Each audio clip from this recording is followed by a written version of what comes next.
was already hoping with all my heart that God would strike me dead. Mabuti pang mamatay ako bilang isang abogada nang sa makikinig ako ng mga rason na ganon. Wala yan sa libro, wala yan dito, wala yan doon. Para bang hindi ka nagbasa ng batas mo. Di ibig mo sabihin, wala na palang batas na nag-iiral sa mga trial na ito. Kundi kanya-kanya ng isipan. There is no conflict between the Constitution and the Foreign Currency Act. The perceived conflict is so simplistic that it is seriously laughable. Nakakatawa ka o nagpapatawa ka. If there is any conflict, it is between the Code of Conduct and Ethical Standards on the one hand, which provides for a waiver of confidentiality, and the Foreign Currency Act on the other hand, which provides for absolute confidentiality. Kaya sinusunod natin ang batas sa konstitusyon, pero ang batas na pinairal ng Kongreso mukhang may conflict.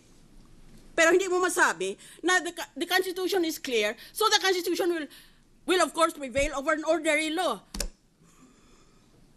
Ano namang klaseng kagaguhan yan?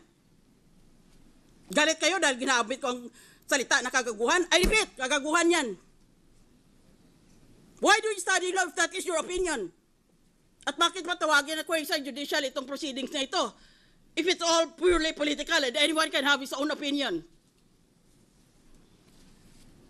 It is for Congress to balance, on the one hand, the need for public accountability from public officers with, on the other hand, the desperate need for foreign investment, which entails confidentiality on pain of driving away investors from our country. Yan ang rason kung bakit meron tayong Foreign Currency Deposit Act. Dahil gusto natin na paratingin ang foreign investment at walang foreign investor.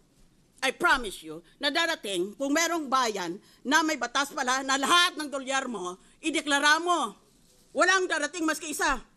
That is the purpose of that law. Did anybody of you bother to find out why we have a Currency Deposit Act? Puro lang tingin ninyo tungkol sa impeachment. Iparking mong pera mo dyan. Mamaya.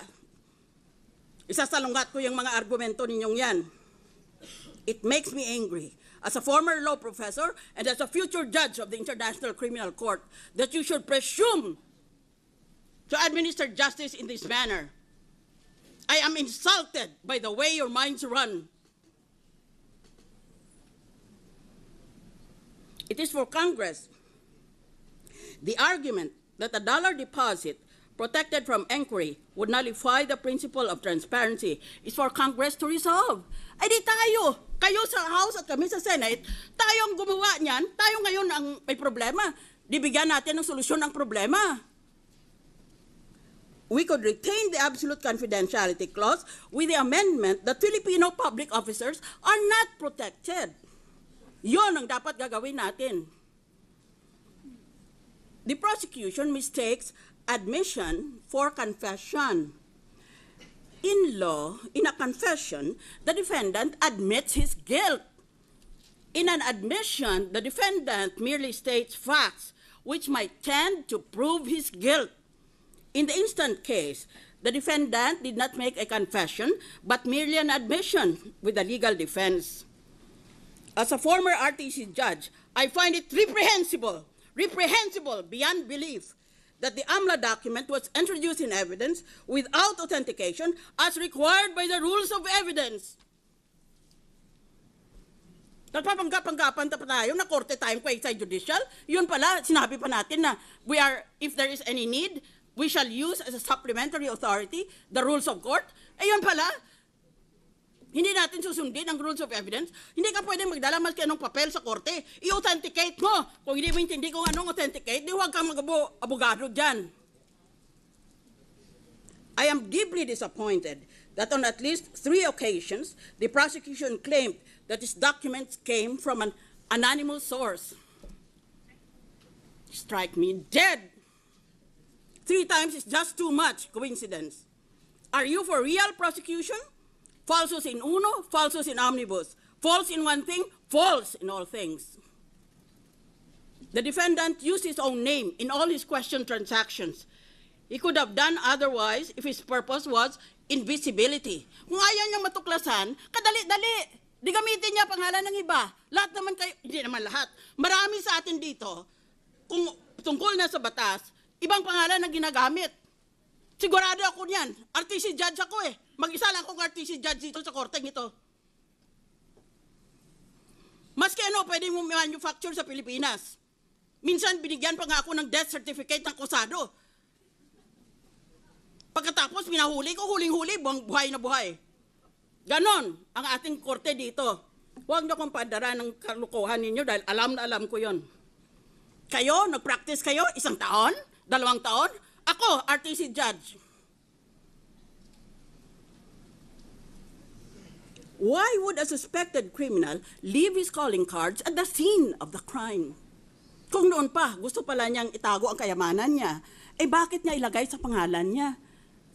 Marami dito sa Pilipinas naglalagay sa ibang papangalan ng ibang tao. Hindi kaya alam ng abogado yon? May master's pa sa Harvard, may doctorate pa sa UST. Ganun kaya siya katanga? Assuming for the sake of argument that there is a preponderance of evidence for the prosecution, the preponderance is not overwhelming. Yan ang Ingles. Hinada ko para sa 2 minutes ko. Eh wala pala kaming limitasyon. Ngayon Tagalog naman at hingi na ako ng paumanhin abansi pa lang dahil kulang na kulang Tagalog ko. Unang punto, kung matalo ang Chief Justice dito, di ang ibig sabihin pala, ang mga nananalo ay mga honest na tao dahil kinondena nila dahil corrupt yung taong yon. Di, palagay din natin na itong mga representante, dahil lahat tayo, we represent the people, isn't that so? That's why we are elected officers. We're supposed to represent our constituencies. Eh kung hatulan nating may sala yan, di ibig lang dahil crooked siya, di ibig lang sabihin tayo, honest tayo. Ngayon, kung lahat pala tayo honest, o marami pala tayo sa atin ay honest, why is the Philippines often, or if not all the time, why is the Philippines always ranked as one of the most corrupt countries in the whole world? Yan, sagutin niyo ako niyan. Nagpapakalinis kayo?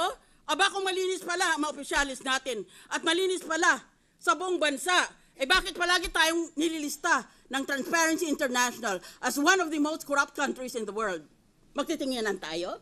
Sino kaya dito? Yan ang unang punto ko. Pangalawa, tumigil na kayo ng kapapangkapan nyo, mga artista. Merong mga politiko na alam natin kung anong loopholes nila sa SALN. Deposito ang sinasabi ng batas, pagkatapusan ng Disyembre, katapusan ng taon, magdeklara ka kung magkanong pera mo sa bangko. Hindi ba gini-withdraw nila pera nila sa buwan na Nobyembre o Disyembre?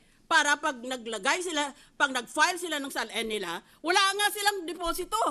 O kaya meron lang sila ng couple of thousands. Kasi withdraw nila eh. Pag Enero, i-deposit nila uli.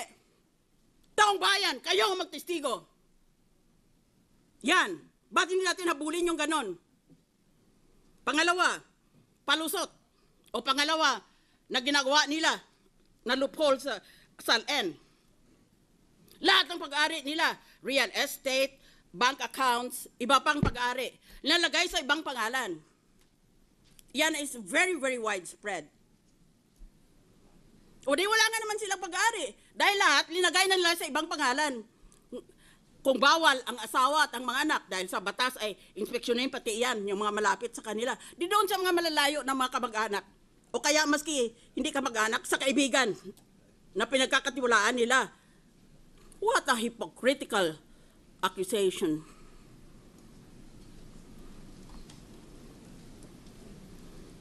That is a problem with this country. We're all for honest government, and yet the world condemns us as one of the most corrupt countries in the world. That's why it is difficult to win in any international election, in any international campaign, because the Philippines, among others, has a reputation of being a corrupt country. Isip ng iba, kung corrupt ang bayan na yan, walang matinong lalabas dyan. Walang matinong ibubunga yan.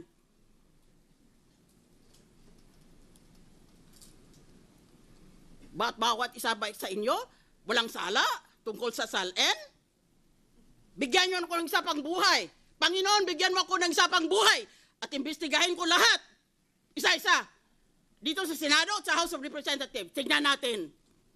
Pati sarili ko, imbestigahin ko. Order, please. Ang daming loopholes ng SALN na yan. Ba't hindi kayo umimik noon? Ba't ngayon bigla na lang kayong so exercised about a loophole? Well, if that is the case, then let us all just put our assets in dollars and know the purpose of the SALN will be perverted or corrupted. That is true. But what about all the other loopholes? Bakit ngayon lang kayo nagalit tungkol sa loophole na yan? Bakit doon pa? Dahil yung iba sa atin, dinagamit yung mismong loopholes na yon. Hindi lang sila ma-impeach.